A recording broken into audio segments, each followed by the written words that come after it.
Hello everyone, today I'm going to show you how to paint your very own little toadstool. I'm starting with a half circle.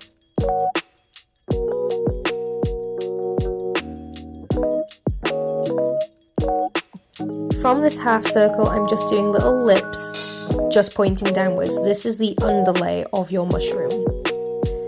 From here, I'm just going to find the center and create two little lines that sort of demonstrate a kind of a rectangle and making them slightly rounded.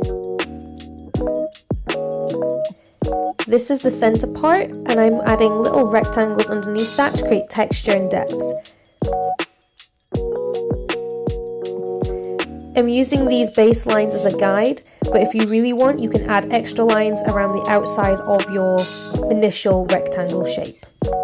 From here, you're now going to go further in with another rectangle. So just going inside that little mushy fluffy bit you made and create a long stem that's a similar small rectangle. I end mine in a little bit of a wavy curve. You can do yours in any shape. You can end it as a square, you can end it rounded. It's entirely up to you.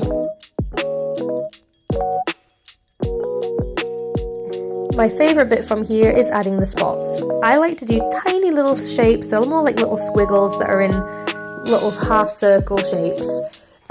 You can make them any shape you like, but I like to add lots of different little ones to make them look raised. From here, I also like to do the underlines of the mushroom. These are just straight sort of lines going in those little lips that you initially made at the very start.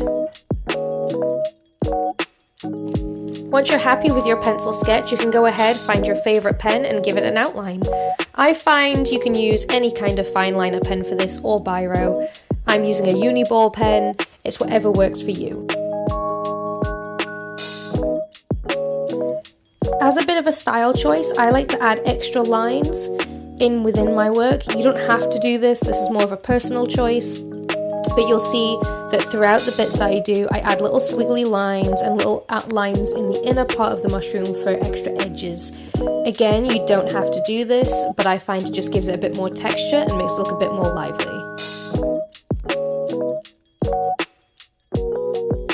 Once you're happy with the outline, go ahead and find your favourite colours, paints, pens, whatever you want to go with, and start with the colouring in process.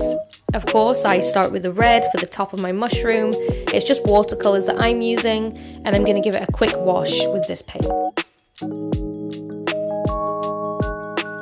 Once I'm happy with the top of the mushroom, this usually means layering lots of different reds and different tones, I go ahead and start with a really light brown wash on the stem of the mushroom.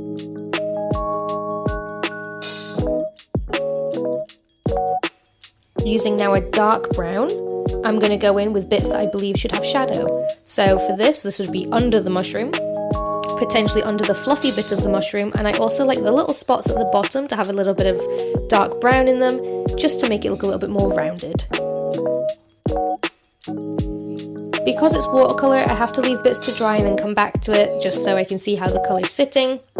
I decided the top needed some orange, so I've gone in with one of my favourite oranges and I'm just plopping that on there, dotting it around, making it bleed into the other colour, just to give it an extra layer of colour that I really thought worked quite effectively.